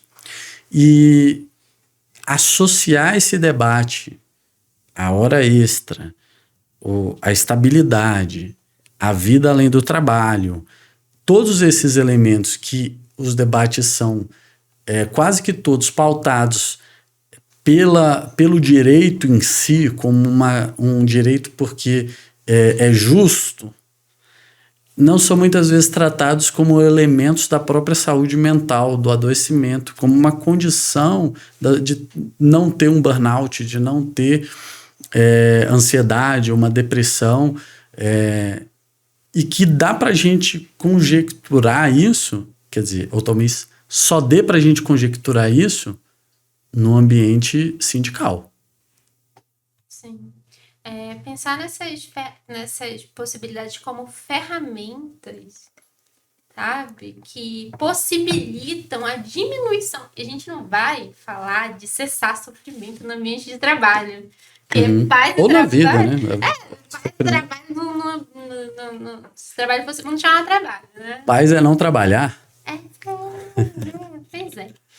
Aí a gente pode pensar, né, nessas possibilidades de ter essas ferramentas para apresentar como um trabalhador como algo que vai trazer benefício para ele, né? Vai trazer condições de prevenção. Mas esse termo que você usou, benefício para ele, me doeu aqui. Não é benefício para... É direito. Mas não é direito, mas não se tem, até te trazer para essa conversa, Neto, uma visão do sindicato, o que o sindicato pode fazer por mim, uma coisa mais... Um clientelismo, não é? Clientelismo, né? Eu penso que o papel do sindicato é organizar os trabalhadores e fazer luta, não é? A luta dos trabalhadores conquistou o SUS, a luta dos trabalhadores conquistou a reforma psiquiátrica, a luta dos trabalhadores da saúde, não é? Produziu a luta antimanicomial, que está aí, vive e ativa, não é? Com todos os percalços que possam acontecer, conquistou serviços alternativos aos hospitais psiquiátricos, conquistou formas substitutivas de lidar com o sofrimento psíquico, conquistou um conjunto de coisas que os trabalhadores não acessam. Não é? Não vai ser o psicólogo no sindicato que vai resolver o problema do trabalhador. O trabalhador tem que conseguir acessar a rede. A rede tem que ter profissionais formados criticamente que consigam dar respostas adequadas aos sofrimentos que não sejam individualizantes, que remetam esse sujeito para identificar na sua vida e reencontrar naqueles sindicatos que produziram essas condições todas, que por mais que funcionem aquém do que gostaríamos, existem. Então aí, profissionais bem formados conseguem fazer com que esses aparelhos funcionem melhor. Dão melhores condições para que o sindicato possa atuar tal como ele deveria, não é? Fazendo luta e organizando os trabalhadores. Acho que temos um caminho que passa por aí. Eu queria te puxar uma pergunta para você, Tamara, já que você faz parte, você já deve ter passado por isso uma infinidade de vezes, que assim, eu tenho amigas, na verdade, eu tenho uma amiga muito específica, muito amada. Uma exposição leve. Uma exposição leve, o nome dela é Aline, inclusive, um beijo para você. Amo você. Minha amiga de infância. Ela é psicanalista e, cara, militante. A gente vai pra manifestação junto e tal. Tô expondo ela, coitada. Mas que, no final das contas, eu perguntei pra ela outro dia, eu falei, e como é que tá lá no sindicato? Eu não sou sindicalizada. Que sindicato? Aí ela falou, eu não sou sindicalizada porque eu não tenho contra quem me contrapor, né? Porque eu não tenho patrão. Eu falei, não, mas...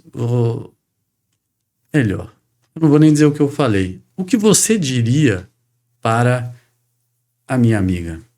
Que você já deve ter dito um monte de vezes para várias pessoas.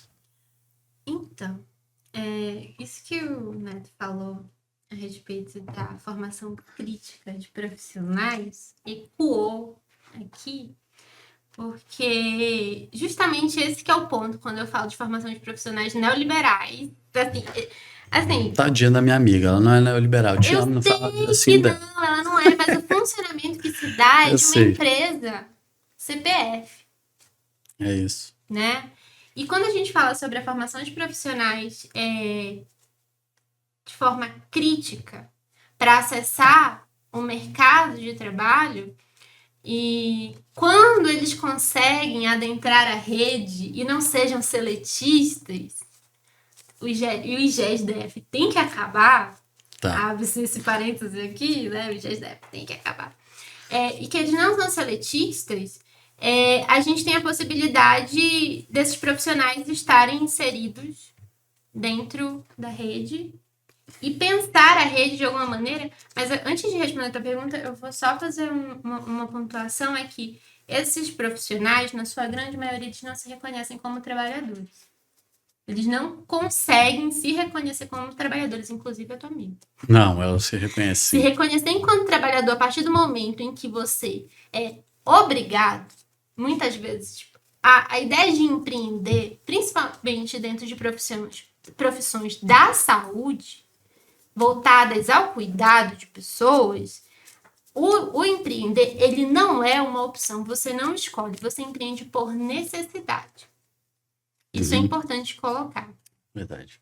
Quando a gente fala sobre processo de luta por pensar um piso salarial para a categoria, a Aline pode dizer, mas eu cobro o quanto eu quero, bebê. Tipo, isso não faz a menor diferença na minha vida, né? Mas a partir do momento que eu falo para a categoria que a gente tem como piso o salário mínimo para pensar a hora trabalhada, se a gente for colocar em questões jurídicas para fazer uma discussão, por exemplo, qual o valor que o plano de saúde repassa para um profissional de psicologia, a gente não tem pé para discutir.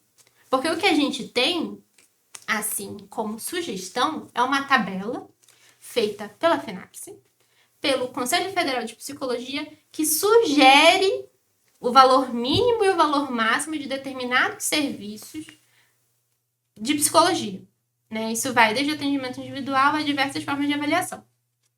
Então, assim, a gente tem essa discussão de que ela pode cobrar quanto ela quiser. Podem pagar para ela quanto ela quiser. Como se o trabalho dela não tivesse a possibilidade de ter um valor mínimo, pelo menos para ele ser remunerado. Eu acho que vai assim, se você também aumenta o valor mínimo do mercado, né? Digamos que o valor mínimo que se paga para o mercado fossem 5 salários mínimos. Por ser o valor de mercado, mesmo no privado, você vai ter um valor de mercado sendo pago maior. Porque se você tem um tratamento desse, por exemplo, quanto que sempre a referência, tanto o privado quanto o público, um olha para o outro como valor de mercado de salário. Sim. Tá, porque a gente escolhe pagar muito para um médico e pouco para um pedreiro por uma questão estrutural nossa, não é uma questão de valor da produção daquele trabalho. É uma coisa mais cultural do que um valor para a sociedade. Sim. Tá?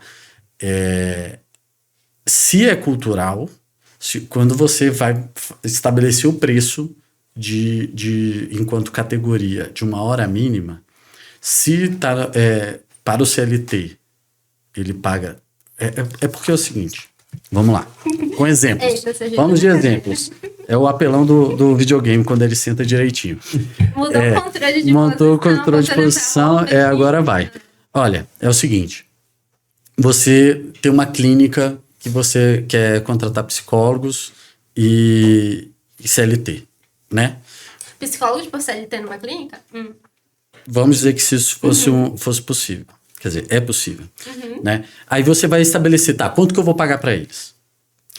Quem vai ser contratado vai olhar duas coisas. Ele vai, primeiro, a necessidade, se ele precisa ser CLT, se é mais vantajoso para essa pessoa ser CLT ou não. Vai ter estabilidade, vai ter isso, vai ter aquilo. Se o valor dele é muito baixo, vai ser mais vantajoso ele, às vezes, largar até a profissão e entregar comida. Assim, mudar de profissão. Se for muito baixo, ele vai mudar de profissão. Se o valor for alto, se o valor for muito alto, ele vai fazer com que quem esteja empreendendo, entre muitas aspas, sendo dono da sua própria clínica, queira esse lugar. Porque empreender lá é assumir o risco do negócio. Então, quanto maior for o valor que se paga na CLT, ele necessariamente vai levar aqui. Porque aí vai haver uma escassez aqui, as pessoas vão migrar para o CLT, vão abrir mais clínicas, porque a demanda está lá. E aí, quem está fora só vai ficar fora porque está pagando muito bem fora. Então, isso vai trazer um equilíbrio do valor que se paga para a categoria. Então, uma coisa está diretamente relacionada à outra. Quanto se paga no concurso público, ele para um psicólogo, tem influência para quanto se paga no CLT, que tem influência para quem está também, entre muitas aspas, está errado esse termo, mas está sendo autônomo, que é o termo mais apropriado do que empreendendo, porque ele está... e nessa discussão, eu acho que o pior de tudo é que é um pensamento individual. O quê?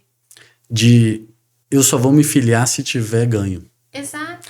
Porque ainda tem um outro elemento que eu acho que é fundamental, Neto, que eu acho que é importante até você dentro da... Bom, aí é a discussão que você faz. Mas para a gente fazer aqui,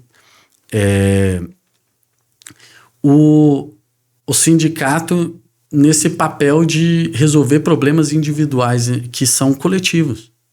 E que há um sujeito coletivo ali precisando de uma resposta, mas não aqueles sujeitos coletivos que buscam uma resposta, eles não estão vendo e não estão se vendo de forma coletiva. Eles só conseguem se ver de forma individual. E, para além disso, tem os enfrentamentos que você mesmo colocou. Quem é que representa a categoria? Não com o patrão, mas para a sociedade. É o sindicato. O que um psicólogo responderia? O que você acha? Eu sou professor. O que um psicólogo responderia? O CRP? Certamente. Certamente. Mas o CRP, para quem não sabe, o Conselho Profissional, ele é parte do Estado. Sim, ele é um braço do Estado. Então ele não fala, ele fala pelo Estado. Ele não fala pela categoria. Na hora que ele vai sentar aqui, se ele estiver sentado aqui, estivesse falando enquanto, não como pessoa, né? Como alguém que está... Quem representa vai estar falando nós, o Estado, e não nós, os trabalhadores. Nós, o Estado. Quem representa os trabalhadores...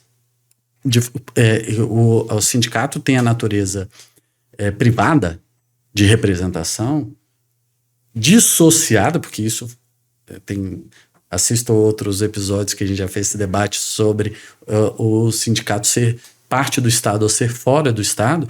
Ele ou foi uma luta para que ele fosse fora do Estado, para que ele pudesse falar por ele mesmo sem ter uma chefia, porque senão você demite quem está ali. Mas você ia falando. Eu me perdi. Você trouxe o elemento do sindicato do ponto de vista da representação, né, individual dos trabalhadores.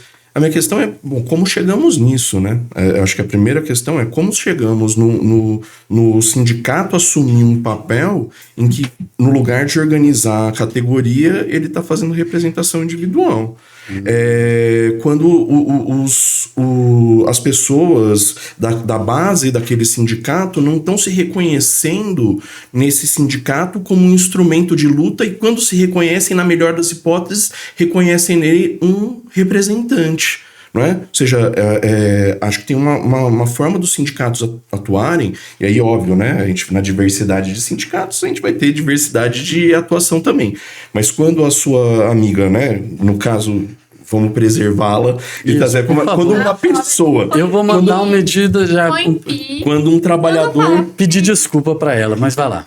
quando um trabalhador ou uma trabalhadora não se reconhecem no seu sindicato ao ponto de não se sindicalizarem, a gente tem que tentar entender primeiro por que isso está acontecendo. Né? Porque quando se perguntou assim, o que você falaria para ela, primeiro eu queria saber por que ela não está se reconhecendo no seu sindicato.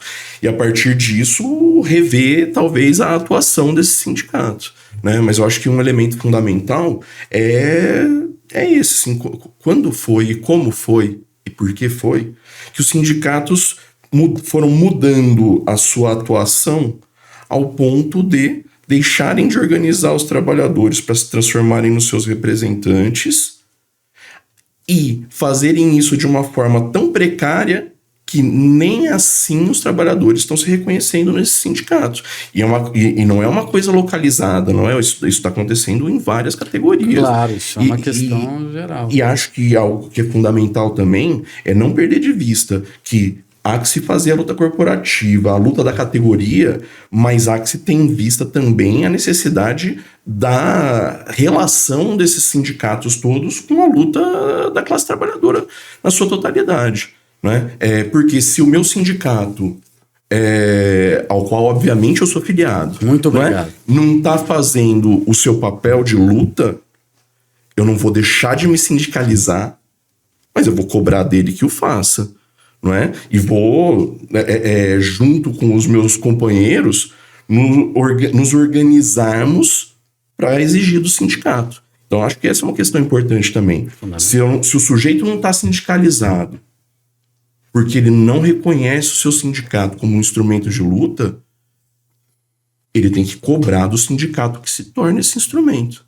Não é? E isso só é possível da mesma forma coletiva, se juntando aos seus e buscando, não é, exigir que o sindicato atue dessa maneira. Eu queria fazer a gente já está estamos caminhando ainda, tem debate ainda, mas eu queria fazer uma pergunta que eu acho que ela vai começar a dar Você falou que não é uma coisa dada no sentido de não tem resposta ainda, é o papel do sindicato. Né? A gente está falando assim... Enquanto saúde mental. Enquanto saúde mental, isso. Na resposta, né, para adoecimento mental. Mas quem é que ganha quando o sindicato está enfraquecido, quando as pessoas não se filiam, quando as pessoas estão adoecidas e não tem um papel do sindicato para apoiá-las? Quem que sai ganhando? A gente já não deu essa resposta aqui hoje? Acredito que sim. Acredito que a resposta foi dada. Eu vou abrir um parêntese trazendo informações, né, deste atual momento, um recorte de realidade, né, da qual compartilhamos, mas não todos. Atualmente, o que a gente tem tido de grandes discussões a respeito sobre valores de repasse de atendimento para profissionais da psicologia. Recentemente a gente fez um levantamento de quantos planos de saúde repassam, né, por valor de sessão, né, de atendimento individual. A gente encontrou uma variação que gira em torno de 200% do valor que é repassado por operadoras de saúde.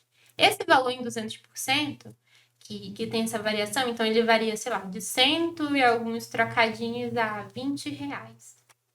Eu, muito gentilmente, fiz uma postagem no Instagram do sindicato dizendo assim, olha, gente, encontramos esse valor de R$20. Galera, nossa, 20, já recebi 11. Eu já recebi 10. Eu já recebi 9 e pouco. Então, assim, a discussão, ela entrou nesse lugar. Quando eu falei sobre a necessidade da gente discutir qual valor pode ser pago pela hora trabalhada, é de dizer que se na medicina a gente tem o pagamento superior por motivos culturais, eu te pergunto por quê. Vocês suspeitam por quê? Que a medicina tem um piso salarial acima de R$10 mil?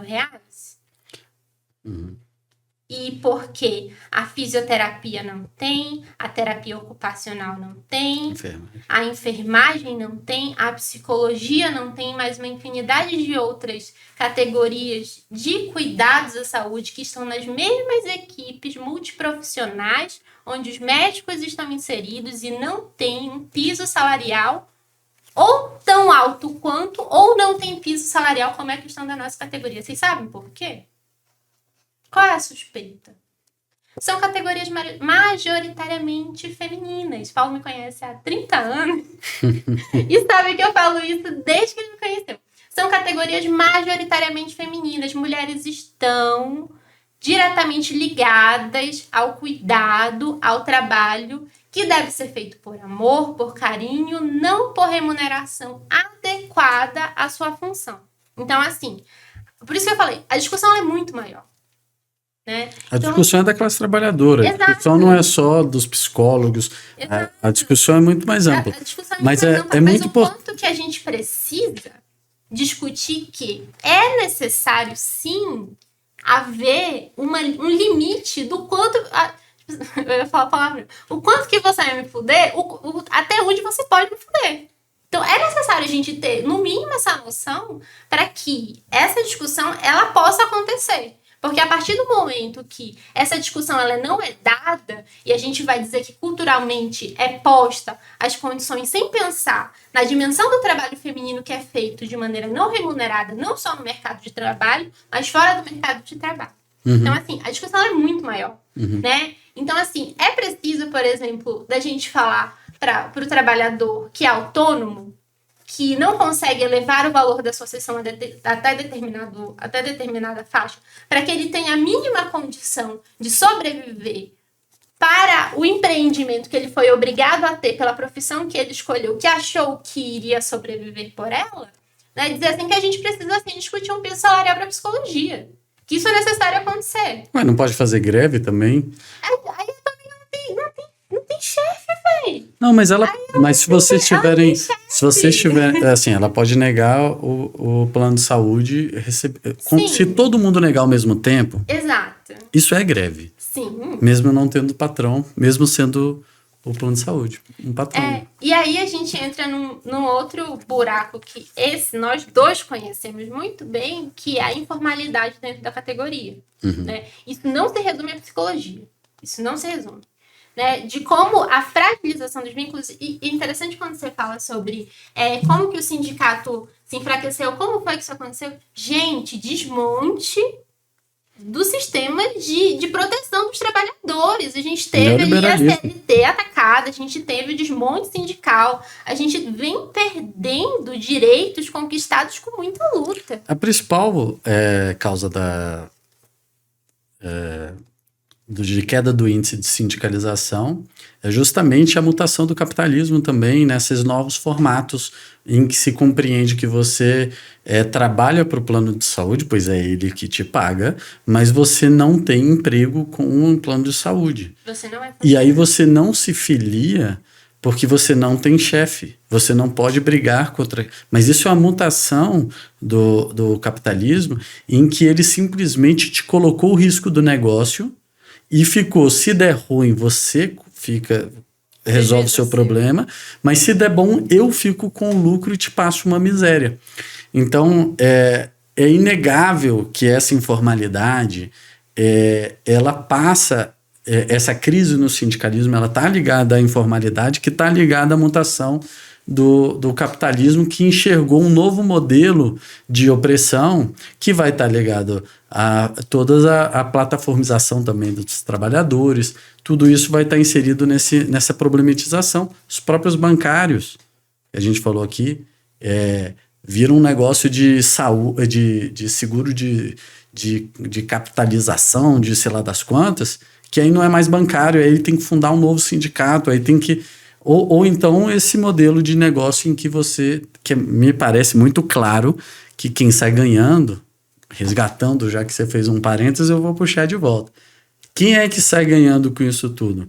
Quem é que sai ganhando com essa, primeiro, força da ideologia, em que não consegue, a atuação da ideologia que coloca nos trabalhadores nas trabalhadoras que o sindicato não é a resposta é o coach, a resposta é o remédio, a resposta é a fé, mal utilizada, sempre lembrando, nada contra e vejo muito valor na fé, mas quando ela é mal empregada como simplesmente uma ferramenta, né? Como a gente já falou, é muito errado, mas a ideologia ela atua primeiro como uma forma de desconstrução dos sindicatos, de não ver valor mais neles, e também de você não se reconhecer na produção.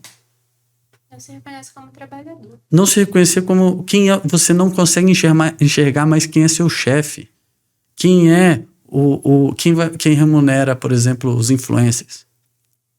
Quem é eu quero, o cara lá matou, né, o dono do plano de saúde. Mas o cara, eu vi, acho que o Galo falando isso, às vezes dá vontade de você jogar um ovo na casa vamos falar de matar, jogar um ovo na casa do dono do Uber. Cara, é fragmentado, você não consegue nem jogar, você não consegue nem perceber. Então, essa nova forma de organização do capitalismo que coloca a gente numa falta de condição de enxergar quem é o patrão, faz com que a gente não consiga se enxergar como trabalhador e faz com que a gente não consiga se enxergar como coletivo, portanto, um sindicato, né? Então, tomando esse gancho, é que eu vou encaminhar para a gente uma pergunta fundamental para o nosso Sindicast. E vou conversar com você, Neto, que eu acho que você já deu pistas. É uma pergunta que a gente faz em todo episódio, que atravessa, não importa o tema, que é justamente para que serve, se você também puder, a gente tenta responder assim, se coubesse no outdoor, a sua resposta.